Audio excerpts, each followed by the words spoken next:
கர்த்தருடைய பரிசுத்த நாமம் நம் மத்தியிலே மகிமைப்படுவதாக. ஹோப் டிவி நேயர்கள் உங்கள் அனைவரையும் ஆண்டவராகிய இயேசு கிறிஸ்துவ நாமத்தினாலே அன்போடு வாழ்த்துகிறேன். இனிய துவக்கம் இந்த நிகழ்ச்சிக்கு உங்களை அன்போடு நானும் என்னுடைய மனைவியும் உங்களை அன்போடு வரவேற்கிறோம். இனிய துவக்கம் நிகழ்ச்சி நமக்கு ஆசீர்வாதமாக இருந்து கொண்டிருக்கிறது. நேயர்களும் நிறைய பேர் நல்ல ஆசீர்வாதமாக இருக்குன்னு சொல்கிறாங்க.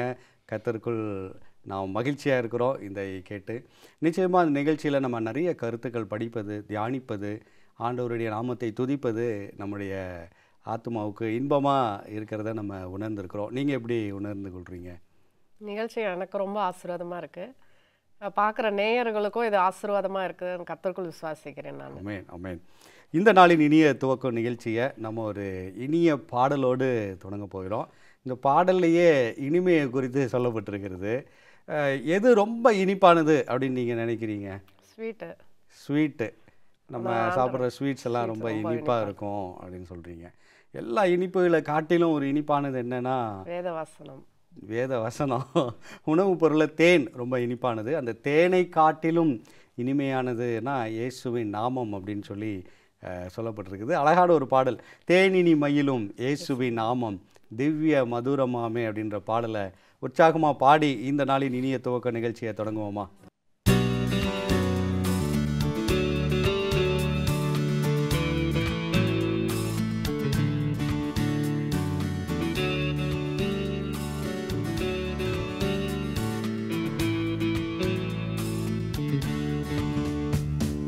தேனினி மயிலும் இயேசுவின் நாமம் திவ்ய மதுரமாமே, அதை தேடியே நாடி ஓடியே வருவாய் தினமும் நீ மனமே. தேனினி மயிலும் இயேசுவின் நாமம் திவ்ய மதுரமாமே. காசினிதனிலே நேசமதாக கஷ்டத்தை உத்தரித்தேன், பாவ கசடதை அறுத்து சாபத்தை தொலைத்தான் கண்டுண நீ மனமே. தேனினி மயிலும் இயேசுவின் நாமம் திவ்ய மதுரமாமே. அழகான இந்த பாடல் வரிகள் சொல்லுது, துன்பத்தில் இன்பம் தொல்லையில் நல்ல துணைவராம் நேசரிடம் நீயும் அன்பதாய் சேர்ந்தால் அனைத்துன்னை காப்பார் ஆசைகள் நீ மனமே அப்படின்னு அழகான பாடல். அநேக துன்பத்தில் உழன்று கொண்டு இருக்கிறவங்களை ஆண்டவர் அன்போடு அழைப்பதாக இந்த வரிகள் சொல்லுது. உற்சாகமாக பாடுவோம் அந்த கவியை.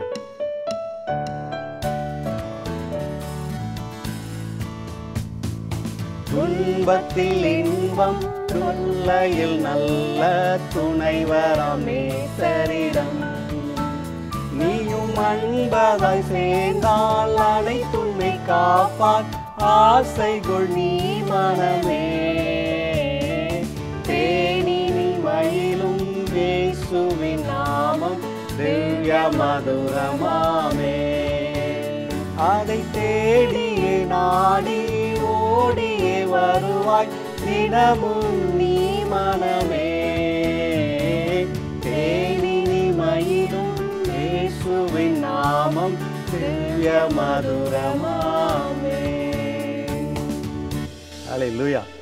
அற்புதமான ஒரு பாடல்ல, தேனினி மயிலும் இயேசுவின் நாமம். அவ்வளோ அற்புதமான ஒரு நாமம் நமக்கு கொடுக்கப்பட்டிருக்கிறது.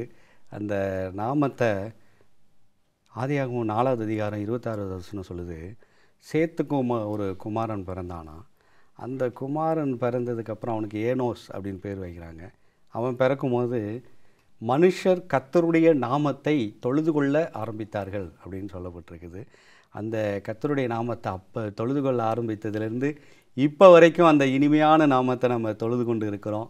அந்த நாமம்தான் நம்மளுக்கு ரட்சிப்பை கொடுக்கறது. அவருடைய நாமம் நமக்கு இனிமையாக இருக்கிறது. உங்கள் வாழ்க்கையில் ஆண்டவருடைய நாமம் எப்படி ஆசீர்வாதமாக இருந்தது உங்களுக்கு? ஆண்டவருடைய நாமம் ஆண்டவருடைய நாமத்தை சொல்லி நம்ம துதிக்கும் பொழுது, அதில் ஆண்டவருடைய பிரசன்னத்தினால நம்ம நிரம்பும் பொழுதும் அது ஒரு எண்ணுக்கடங்காத ஒரு மகிழ்ச்சியும், நம்மளுக்கு உலகம் கொடுக்குற பிரகாரமாக கிடையாது, ஆண்டவர் கொடுக்குற சமாதானம் நம்ம உள்ளத்தை அதிகமாக நிரப்போம் ஆண்டவருடைய நாமத்தை நம்ம சொல்லி துதிக்கும் பொழுது. அப்போது நம்ம இருளான காரியங்கள் நம்ம குடும்பத்தில் எது இருந்தாலும் ஆண்டவர் வந்து ஆண்டவரை துதிக்கும் பொழுதும் ஆண்டவர் நாமத்தை உயர்த்தி பிடிக்கும் போதும் எல்லா காரியத்தையும் ஆண்டவர் அகற்றி போடுறாரு. ஆமென், ஆமென். நிச்சயமா ஆண்டவருடைய நாமம் வேதாகமத்தில் கூட நிறைய இடங்களில் பார்க்கலாம். ஆபிரகாம் வந்து அவருடைய பையனை பலி செலுத்த போகிற நேரத்தில் ஆண்டவர் இன்னொரு ஆட்டை கொடுத்து அங்கே அவர் எவ்வளோ உற்சாகமாக அந்த இடத்துல பேர் வைக்கிறார், யெகோவா ஈரே. ஆண்டவருடைய நாமம் அவளுக்கு எப்படி இருந்தது, எல்லாத்தையும் ஆண்டவர் பார்த்துக்கிட்டாரியா அப்படின்னு. நம்முடைய தேவை இருக்கிற நேரத்தில் என்ன செய்ய போகிறோம் அப்படின்ற நேரத்தில் ஆண்டவர் நமக்கு சந்திக்கும் போது ஆண்டவருடைய நாமம் எப்படி இருக்குது, நம்மளுக்கு ரொம்ப அற்புதமாக ஆசீர்வாதமாக இருக்குது. அதே போல் மோசே ஜெயிக்கிறாரு, யெகோவா நிசி அப்படின்னு சொல்லி பேர் வைக்கிறாரு. அப்போ தோல்வியை சந்திக்கிறவங்களுக்கு அது ஒரு வெற்றியை கொடுக்கறதுக்கு உந்து விசையாக இருக்கிறத பார்க்குறோம். வேற என்ன காரியங்கள் நம்ம பார்க்குறோம்? வேதத்தில் ஒரு வசனம் சொல்லப்பட்டிருக்குது, ஆண்டவருடைய நாமத்தை தியானிக்கிறவர்களுக்காக ஞாபக புஸ்தகம் ஒன்று எழுதப்பட்டிருக்குதுன்னு. நம்ம ஆண்டவருடைய நாமத்தை அதிகமாக தியானிக்கும் பொழுது நம்மளுடைய பேரும் அந்த புஸ்தகத்தில் என்ன பண்ணுது, எழுதப்படுது. அப்போது நம்ம ஆண்டவர் அதிகமாக ஆண்டவருடைய நாமத்தை ஆதியாகமத்திலேருந்து நம்ம என்னென்ன நாமங்கள் ஒவ்வொரு அதிகாரத்திலும் சொல்லப்பட்டிருக்குது, நம்ம அதை வாசிக்கும் பொழுது சில பேர் இப்போ ஆதியாகமத்திலேருந்து வாசிச்சுட்டு வருவாங்க வேதத்தை. வாசிக்கும் பொழுதே ஆண்டவருடைய நாமங்கள் சொல்லப்பட்டிருக்குன்னா அதை அவங்க நோட் பண்ணிகிட்டே வரலாம். கண்டிப்பாக நோட் பண்ணி அதை வந்து அந்த நாமத்தை நம்ம என்ன பண்ணலாம், தியானம் பண்ணலாம். அதை ஏற்ற சூழ்நிலையில் அது ஆசீர்வாதமாக நமக்கு இருக்கும். நிச்சயமாக சங்கீதம் 91 கூட நம்ம பார்க்குறோம், என் நாமத்தை அவன் அறிந்திருக்கிறபடியால் அவனை உயர்ந்த அடைக்கலத்தில் வைப்பேன் அப்படின்னு ஆண்டவர் சொல்கிறாரு. அவருடைய நாமத்தை அறிந்திருந்தாலே உயர்ந்த அடைக்கலம். அதை தியானம் பண்ணால் ஞாபக புஸ்தகத்தில் நம்ம பேர். அதை குறித்து நம்ம அப்படியே வாசிச்சுட்டே வரும்போது அது நமக்கு ஏற்ற சூழ்நிலைகளில் வேத பக்தர்களுக்கு எப்படி ஆசீர்வாதமாக இருந்ததோ நமக்கும் ஆசீர்வாதமாக நமக்கும் இனிமையாக இருக்கும்னு கர்த்தருக்கு நம்புகிறோம். இந்த இனிய துவக்க நிகழ்ச்சியில் நம்ம இனிய ஒரு பாடலோடு இனிய ஒரு சின்ன தியானத்தோடு நம்ம தொடங்கியிருக்கிறோம். தொடர்ந்து இன்னும் அநேக காரியங்களை படிக்கலாம் ஒரு சிறிய இடைவேளைக்கு பின். நேயர்களே, ஒரு சிறிய இடைவேளைக்கு பின் இனிய துவக்கம் இந்த நிகழ்ச்சி மீண்டும் தொடரும். நேயர்களே, இடைவேளைக்கு பின் இனிய துவக்கம் இந்த நிகழ்ச்சி மீண்டும் தொடரும். இடைவெளிக்கு முன்னாடி நம்ம இயேசுவின் நாமத்தை குறித்து அழகான பாடலோடு நம்ம தியானித்தோம். இடைவெளிக்கு பின் இந்த பகுதியில், நிகழ்ச்சியின் இந்த பகுதியில் நம்ம எதை குறித்து தியானிக்க போகிறோம்? இந்த பகுதியில் நம்மளுக்கு பிடிச்ச ஆண்டவருடைய மலை பிரசங்கத்தை பற்றி நம்ம பார்க்குறோம். இந்த நாளில் வந்து நம்ம மத்தேயு 5ஆம் அதிகாரம் 4வது வசனத்தில் துயரப்படுகிறவர்கள் பாக்கியவான்கள், அவர்கள் ஆறுதல் அடைவார்கள் என்று நம்ம வாசிக்கிறோம். துயரப்படுகிறவங்க அப்படின்னா இந்த இடத்துல வந்து துயரப்படுகிறவர்கள் பாக்கியவான்கள், அவர்கள் ஆறுதல் அடைவார்கள் அப்படின்னு சொல்லப்பட்டிருக்குது. உலகத்தில் நிறைய பேர் துயரப்படுறவங்க இருக்கிறாங்க. இதில் யாரை பற்றி சொல்லப்பட்டிருக்குது அப்படின்னா, ஆண்டவரோட பிள்ளைங்க வந்து ஆண்டவருடைய நாமத்துக்காக நிறைய கஷ்டப்படுறவங்க நிறைய பேர் இருக்காங்க. அவர்கள் ஆறுதல் அடைவார்கள் ஆண்டவர் இந்த இடத்துல சொல்லியிருக்காங்க.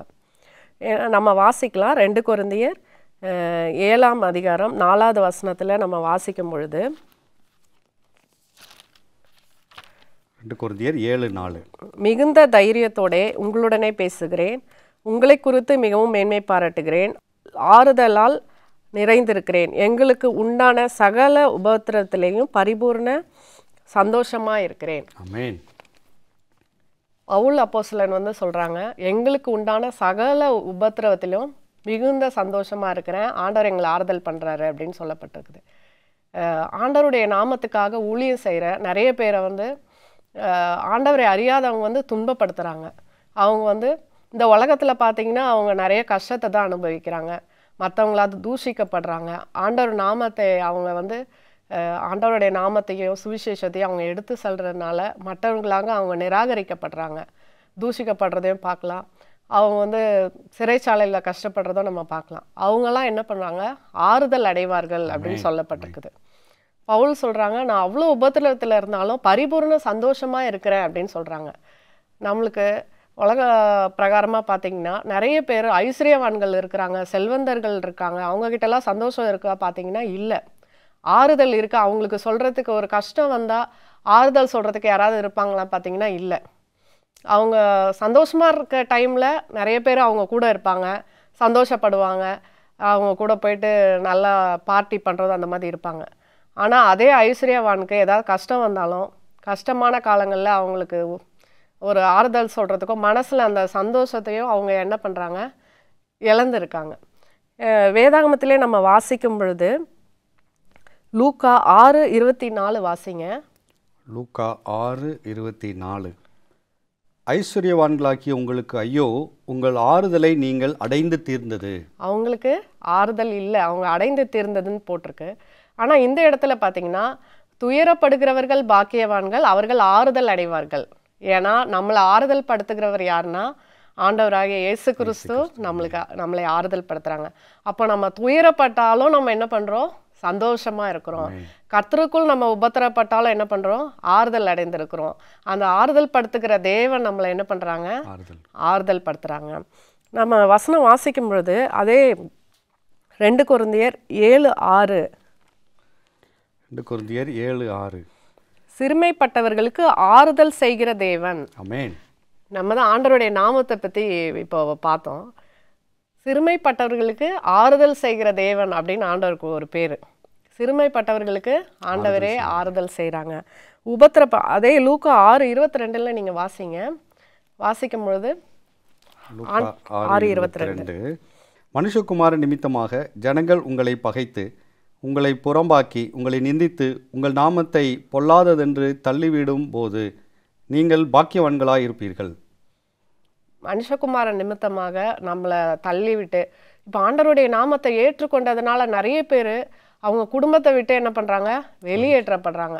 அப்போது அவங்களுக்கு எங்கள் சொத்தில் உங்களுக்கு பங்கு கிடையாது, அதனால் நீங்கள் வெளியே போயிடுங்க, வீட்டை விட்டு போயிடுங்க, உங்களுக்குள்ளதை நீங்கள் பார்த்துக்கங்க, அப்படி ஆண்டவரை மறுதளிச்சுட்டு வாங்க, உங்கள் குடும்பத்தில் நாங்கள் உங்களை ஏற்றுக்கிறோம் அப்படின்னு சொல்கிறாங்க. அவங்களுக்கெல்லாம் எந்த பங்கும் கிடைக்காத போது ஆண்டவரே என் பங்குன்னு சொல்லிட்டு ஆண்டவருக்காக என்ன பண்ணுறாங்க? வீட்டை விட்டு வெளியே வராங்க, ஆண்டவரை ஆராதிக்கிறாங்க. எனக்கு தெரிஞ்ச ஒரு அம்மா ரொம்ப வயசானவங்க. அவங்க 75 வயசு. இந்த டைமில் அவங்க மருமக என்ன பண்ணுறாங்க? வேதத்தை வாசிக்கிறதுனால வீட்டுக்குள்ளே இருக்கக்கூடாது, நீங்கள் வெளியே போங்கன்னு அனுப்பிச்சிட்டாங்க. அந்த அம்மா என்ன பண்ணுறாங்க? ஒரு இவ்வளோண்டு, உங்களுக்கும் தெரியும், நம்ம சர்ச்சுக்கு வராங்க. அவங்க சின்னோண்டு இடம் வாடகை எடுத்து அவங்க ஒரு ஹோட்டலில் வேலை பார்த்து அவங்க அந்த பாத்திரத்தை கழுவி அந்த வீட்டுக்கு ஒரு 1500 வாடகை கொடுத்து ஆண்டவருடைய நாமத்துக்கு நான் எப்பவும் வேதத்தை வாசிக்கணும்னு சொல்லி வேதத்தை பெருசாக வாங்கி வச்சு எப்போ நம்ம ப்ரேயர் பண்ண போனாலும் வாசிட்டே இருப்பாங்க. அவங்க வேதத்தை நிறைய டைம் முடிச்சிருக்கேன்றாங்க. அப்போது அந்த வயசுலேயும் அவங்க கூன் போட்டு தான் நடக்கிறாங்க. வேலை செஞ்சு அவங்க சாப்பிட்டு ஆண்டவருடைய நாமத்துக்காக நான் வேதத்தை வாசிக்கணும், அங்கே இருந்தால் வாசிக்க விட மாட்டேங்கிறாங்க, வீட்டை விட்டு வெளியே அனுப்பிட்டாங்க. அப்போ இவங்களுக்கெல்லாம் ஆண்டவர் என்ன பண்ணுறாங்க? ஆறுதலாக இருக்கிறாங்க. நான் உங்க கூட இருக்கேன் அப்படின்னு. வேற யாரும் ஆறுதல் இல்லை, ஆண்டவர் தான் அவங்களுக்கு. ஆமாம், இவங்களுக்கெல்லாம் ஆண்டவர் என்ன கிஃப்ட் கொடுக்குறாங்க அப்படின்னு பார்த்தீங்கன்னா, வெளிப்படுத்தல் 7:14 வாசிக்கும் பொழுது வெள்ளை அங்கிகளை தரித்திருக்கிற இவர்கள் யார் அப்படின்னு கேட்கும்போது அந்த இடத்துல ஆண்டவர் சொல்கிறாங்க, இவர்கள் மிகுந்த உபத்திரவத்திலிருந்து வந்தவர்கள், எவ்வளோ பெரிய ஆட்டுக்குட்டிய ரத்தத்தை துவைத்து வெளுத்தவர்கள் அப்படின்னாங்க. அப்போ ஆண்டவர் பரலோக ராஜ்யத்தில் நம்ம கண்ணீர் யாவையும் துடைக்கிறான்னு வெளிப்படுத்தல் 21:4 சொல்லப்பட்டிருக்குது. நம்ம கண்ணீர் யாவையும் இனிமேல் துக்கம் இல்லை, அலறுதல் இல்லை, வருத்தம் இல்லை. அப்போ ஆண்டவருடைய பிள்ளைங்களுக்கு எப்போவுமே ஆறுதலாக ஆண்டவர் இருக்காங்க. இந்த உலகத்துலேயும் ஆறுதலை கொடுத்து ஒரு சந்தோஷத்தை கொடுத்து நான் உன் கூட இருக்கிறேன் அப்படின்னு ஆண்டவர் வழி நடத்துகிறாங்க. நம்ம ஆண்டவர் இருந்தால் போதும், இந்த உலகத்தில் நம்மளுக்கு எதுவும் தேவையில்லை. நிச்சயமா ரொம்ப அழகாக சொன்னீங்க. சகல ஆறுதலின் தேவன் துயரப்படுகிறவர்களுக்கு ஆறுதலாக இருக்கிறார்னு பார்த்தோம். தொடர்ந்து படிக்கலாம் ஒரு சிறிய இடைவேளைக்கு பின். நேயர்களே, ஒரு சிறிய இடைவேளைக்கு பின் இனிய துவக்கம் இந்த நிகழ்ச்சி மீண்டும் தொடரும். நேயர்களே, இடைவேளைக்கு பின் இனிய துவக்கம் இந்த நிகழ்ச்சிக்கு மீண்டும் உங்களை அன்போடு வரவேற்கிறேன். இடைவேளைக்கு முன்னாடி இனிய துவக்கம் நிகழ்ச்சியில் நம்ம துயரப்படுகிறவர்கள் பாக்கியவான்கள் என்று இயேசுடைய மலை பிரசங்கத்திலேருந்து தியானித்து கொண்டிருந்தோம். சகல ஆறுதலின் தேவன் ஆறுதல் படுத்துவார்னு சொல்லிட்டு இருந்தீங்க, தொடர்ந்து சொல்லுங்கள். நம்ம வாழ்க்கையிலையும் நம்ம நிறைய டைமில் நம்ம அன்பானவங்களை நம்ம இழக்க நேரிடும். அந்த டைமில் நம்ம ரொம்ப துவண்டு போய் உட்காந்துடுறோம், ரொம்ப துயரமாக உட்காந்துடுறோம். அந்த டைமில் நம்மளை ஆறுதல் படித்து தேற்றி அதுலேருந்து நம்மளை மீண்டு வரத்துக்கு உதவி செய்கிறது ஆண்டவர் தான். நான் உன் கூட இருக்கிறேன், அவங்கள நீ பரலோக ராஜ்யத்தை வருகையில் நீங்கள் அவங்க திரும்ப எழும்பி அவங்கள நீங்கள் பார்ப்பீங்க அப்படின்னு சொல்லிட்டு ஆண்டவர் நம்மளுக்கு என்ன பண்ணுறாங்க? வேதத்தின் மூலமாக நிறைய வசனத்தின் மூலமாக நம்மளை பேசி ஆறுதல் படுத்துகிறாங்க. நம்ம ஆண்டவர் நம்ம கூட இருக்கிறாங்க எப்போவுமே. உலக பிரகாரமாக பார்த்தீங்கன்னா அவங்களுக்குலாம் அப்படி கிடையாது. ஆண்டவர் அறியாதவங்களுக்கு அது கிடையாது. அந்த ஆறுதலும் அந்த சந்தோஷம் சமாதானம் ஆண்டவர் பேசுகிற அந்த பரிசுத்த ஆவியார் நம்ம கூட பேசுகிற அந்த காரியங்கள்லாம் அவங்களுக்கு இல்லை. ஆனால் ஆண்டவருடைய பிள்ளைங்களுக்கு வந்து ஆண்டவர் ஆறுதல் படுத்துறது வந்து ஒரு பெரிய gift நம்மளுக்கு. ஆமென். ஆறுதலின் தேவன் நமக்கு இருக்கிறாரு. அதனால நம்ம எந்த துயரம் வந்தாலும் அது நம்ம வாழ்க்கையில் எப்போவுமே நீடிக்காது. ஏதாவது துயரங்கள் நம்மளுக்கு வந்தாலும் ஆண்டவர் ஆறுதல் படுத்தி நம்மளை தேற்றி அதுலேருந்து மீண்டு வரதுக்கு ஆண்டவர் நம்மளுக்கு என்ன பண்ணுறாங்க, உதவி செய்கிறாங்க. ஆமென் ஆமென். நல்ல ஒரு கருத்து சொன்னீங்க. அதாவது யாரையாவது பிரியமானவங்களை இழக்க கொடுக்கும்போது ரொம்ப ஒரு துயரம் நம்மளை ஆட்கொள்ளுது. அந்த மாதிரியான சூழ்நிலையில் சாத்தான் சில வேளையில் என்ன பண்ணிடுறான், அப்படியே சில பேரை இழுத்துட்டு போயிடுறான். ஆனால் ஆறுதலின் தேவன் நம்ம கூடவே இருந்து நமக்கு ஆறுதலை கொடுத்து, நான் இருக்கிறேன், உன் தாயார் இழந்திருக்கிறியா, நான் உனக்கு தாயாக இருக்கிறேன், தகப்பனை இழந்திருக்கிறியா, நான் உனக்கு தகப்பனாக இருக்கிறேன், இப்போ நான் உனக்கு தாயும் தகப்பனமாக இருக்கிறதோடு மாத்திரம் இல்லை, மறுமையில் உன்னுடைய தாயும் தகப்பனையும் நான் எழுப்பி கூட்டிகிட்டு வருவேன் அப்படின்னு சொல்லி ஆண்டவர் நமக்கு வாக்களிக்கிறாங்க. அந்த 1 தெசலோனிக்கேயர் 4:16 நம்ம படிக்கும்போது இந்த வார்த்தைகளினாலே ஒருவரை ஒருவர் தேற்றுங்கள் அப்படின்னு சொல்கிறாரு. ஆறுதலின் தேவன் துயரப்படும் போது நமக்கு ஆறுதலாக இருக்கிறாங்க. நல்ல கருத்துக்களை சொன்னீங்க. ரொம்ப சந்தோஷம். தொடர்ந்து நம்ம ஒரு வாக்குத்தத்தத்தை குறித்து நம்ம தியானிக்கலாம். நம்மளுடைய வாழ்க்கையில் சில நேரம் நாம் துவண்டு போய் இருக்கக்கூடிய ஒரு நேரத்தில் ஆண்டவர் நமக்கு தம்முடைய வாக்குத்தத்தத்தினால பேசுகிறாங்க. உதாரணமாக நம்ம வாரம் ஃபுல்லாக நம்ம வேலை செய்கிறோம், காரியங்களை செய்கிறோம். அந்த நேரத்தில் ஏதாவது ஒரு காரியத்தில் நம்ம என்ன பண்ணிடுறோம், ஏதாவது ஒரு சம்பவம் நம்முடைய வேலை செய்கிற இடத்துலையோ இங்கே நடந்ததுன்னா நமக்கு அப்படியே ரொம்ப வருத்தமாயிருது. அதையே நம்ம அப்படி யோசிச்சுட்டு இருக்கிற நேரத்தில் அந்த வாரம் ஓய்வு நாள் அன்றைக்கி நம்ம ஆலயத்துக்கு போய் கேட்கும் போது சில நேரம் பார்த்திங்கன்னா ஆண்டவர் அந்த பிரசன்னத்தின் மூலமாக அந்த பிரசங்கத்தில் நம்மக்கிட்ட பேசுவாங்க இல்லையா? உணர்ந்துருக்கிறீங்களான்னு தெரில. ஒரு முறை அப்படி தான் நான் காலேஜ் படிக்கும்போது இன்டர்ன்ஷிப் ப்ரோக்ராமில் வேலை செஞ்சுட்டு இருந்தேன். அப்போது அந்த ஒரு 4 மாதம் வேலை செஞ்சுட்டு இருக்கும்போது ஒரு நாள் ரொம்ப மனசு கஷ்டத்தில் ஆலயத்துக்கே போக வேண்டான்னு போய் நல்லா வீட்டில் இருந்தேன். அப்போது ஆண்டவர் எழுப்பி விட்டு என்னை அப்படியே கூட்டிகிட்டு போனாங்க. போய் கரெக்டாக அந்த டிவைன் சர்வீஸில் மெசேஜுக்கு போய் நிற்கிறேன். யாக்கோபே அப்படின்னு சொல்லி என்னை பற்றி பேசுகிறார் ஆண்டவர்.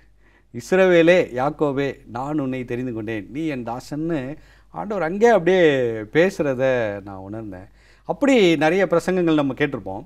அதே போல் இந்த ஏசாயா தீர்க்கதரிசி மூலமாக பார்த்திங்கன்னா ஆண்டவர் நிறைய ஜனங்களோட பேசுகிறார், நேராகவே பேசுகிறார். அதில் ஒரு வாக்குத்தத்தம் தான் இந்த ஏசாயா 12வது அதிகாரம் 2வது வசனத்தை நம்ம பார்க்குறோம். ஏசாயா 12 2வது வசனம், இதோ தேவனே என் ரட்சிப்பு, இதோ தேவனே என் ரட்சிப்பு, நான் பயப்படாமல் நம்பிக்கையாயிருப்பேன், நான் பயப்படாமல் நம்பிக்கையாயிருப்பேன், கர்த்தராகிய யெகோவா, கர்த்தராகிய யெகோவா என் பலனும் என் பலனும் என் கீதமுமானவர், என் கீதமுமானவர், அவரே எனக்கு ரட்சிப்புமானவர், அவரே எனக்கு ரட்சிப்புமானவர். அல்லேலூயா, அல்லேலூயா. அவரே எனக்கு ரட்சிப்புமானவர். இங்கே ஆண்டவர் நம்மக்கிட்ட பேசுகிறாங்க, அவரே என்னுடைய ரட்சிப்புன்னு ஏசாயா சொல்கிறாரு.